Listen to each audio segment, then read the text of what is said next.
up, friends? My name is Laura. If you've never visited my YouTube channel before, welcome. Today I come to you from beautiful Arizona. I am going to be hiking within Picacho Peak State Park. I've actually never hiked within this area, which is super exciting for me because I love a good new hike. It does cost $7, as you saw there, to enter the park. There's a lot of different hiking within the park as well as camping. This is during the epidemic of coronavirus, and this state park actually is still open. So if you're watching this kind of more recently, you still can come here, hike and actually camp. But in general, of course, you can come here whenever. Today, I am going to be summiting Picacho Peak. I'm going to be doing it via Hunter Trail, which is what was recommended to me by some friends and what seemed to be the most popular online. It seems like it's going to be around 6 miles round trip, but I do have my Garmin on, so I will let you know at the end of the video for the exact mileage. I also was told to bring gloves, as there'll be some chain sections. I know right now in the world it kind of can be a lonely time, whether you are isolated by yourself or isolated even just with your family and you're missing some of your friends. So follow along with me today as I go through this hike. We can hopefully enjoy it together, even virtually, and hopefully this will give you something to look forward to in the future. Also, Picacho Peak is located kind of right in the middle between Phoenix and Tucson. So regardless of whichever city you live in, it's going to be fairly close. From the actual maybe downtown Phoenix, it would take just over an hour to get here. From Tucson, probably about 35 minutes. So way back there, you can see a road that's actually the I-10. So it's right off the I-10 there, and then there's quite a bit of parking right at the trailhead. I actually just parked just down a little bit. It's pretty busy already. I think with the coronavirus, it actually has caused a lot of the hiking trails to be more busy, which good for everyone. So it's kind of just some trail information right at the trailhead. That's always great and important. We are parked at, like I said, it's for Hunter Trail, but also Callaway Trail, and then kind of just over to the right here, we'll get started.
So I'm just gonna stop quickly and grab some water here. You can see I'm sweaty. It's been pretty steep already so far. I'm about 30 minutes in, but I did just talk to someone and they said up till the caves they thought, but they were like confirming it, was the hardest part, and then they stopped at the caves. But that's just what they'd heard. So I will confirm that or deny that at the end of the video. But right now I'm at the official caves, which is just a great little trail just to get to here. It's a good sweat and good workout because it's so inclined. But yeah, from here, it's been very well marked the entire time. Really happy about that. I always hate when I go off trail and can't find my way. So happy about that. So good job, Picacho Peak State Park.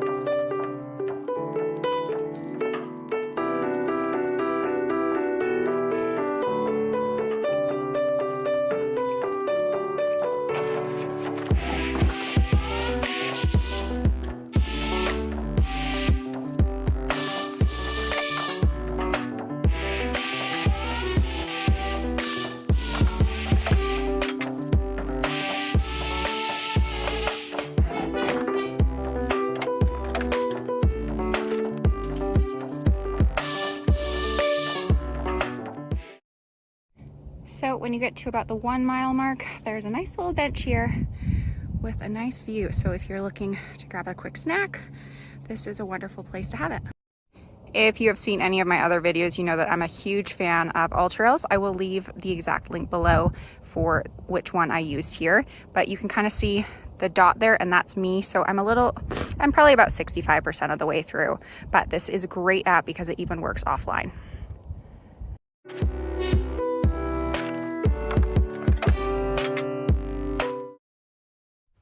So I just finished coming down that steep section. Actually, it was really steep.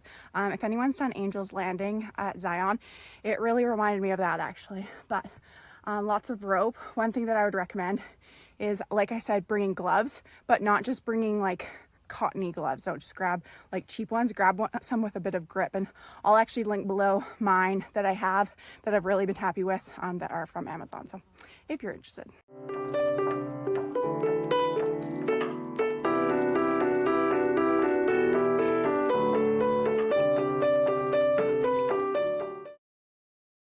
So I'm about 1.5 miles in. It's taken me about 45 minutes to get to here. It's kind of fun because the decline section over there brought you to the other side of the trail, which is really nice because then you get a totally different view. It's an out and back hike. It's not like a circle. So it's nice within the same trail, you are getting so many different views and actually get to experience the entire mountain.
Well, I made it up a steep rope section. You can see it's going to be just kind of more casually up.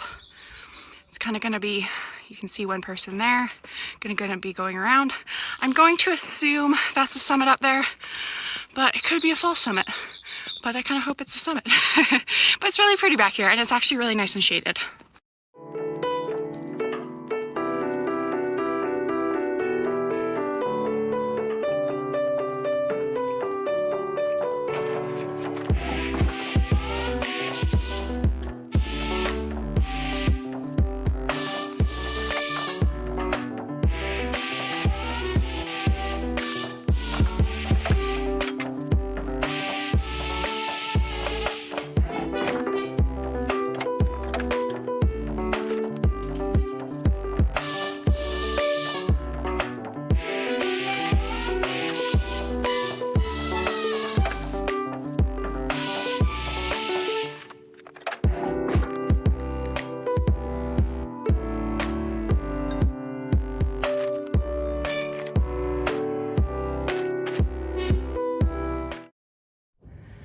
I'm just a few steps from the summit now. Like I said, you never know when it's a false summit. This is not a false summit. Oh, that wind is so nice. I think because I was always behind on the mountain the entire time. Oh, it was not allowing me any wind.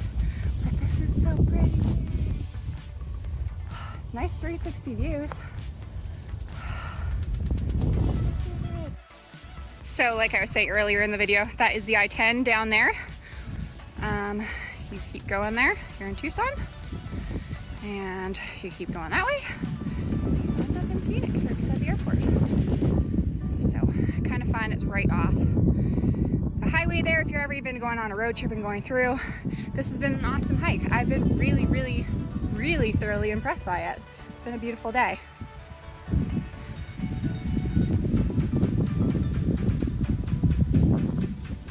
And there's not a single person at the summit. Always a nice plus.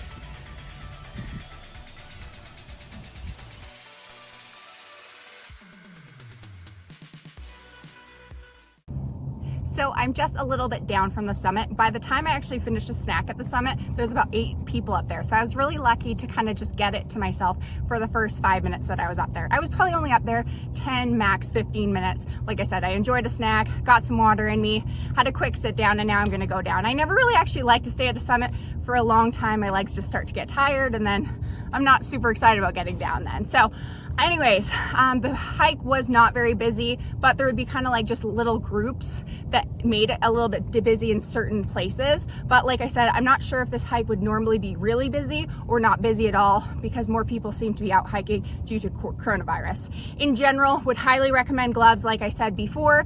Other things are that it costs $7 to get in the park. There will be parking right at the trailhead. Otherwise, there's a little bit of parking just about a quarter of a mile down from that trailhead. Again, additional parking. So I don't think that parking should ever be an issue. I am someone who typically, I love solo hiking. So if you are someone who you can't find a hiking partner or anything like that, have no fear. You definitely can do this by yourself. But of course, it's always fun to do it with a friend or family member as well. You also will have good, pretty decent Wi-Fi almost the entire hike. So I saw people at the summit making little calls to family and friends, kind of showing them what the summit looks like from the top. If you are someone who is scared of heights, I definitely wouldn't recommend this hike. It also is a more difficult hike. It's gonna be around 5.5 miles round trip. It's very rarely gonna ever be flat throughout the hike. The flattest bit is gonna be at the very beginning, about 5 minutes in, and then for the most part, it's pretty steep. Like most mountains I talk about, you're always welcome to kind of turn around if you feel uncomfortable at any point. It's still a great workout, even if you got to the caves there. So I hope this video did help. I loved Picacho Peak. Many people think it's called Picacho Peak because when you're sounding it out, it kind of sounds like that, but it is called Picacho Peak within Picacho State National Park. Thanks so much for watching, guys. Make sure you hit that subscribe button to follow along with my future adventures and keep living life. Bye.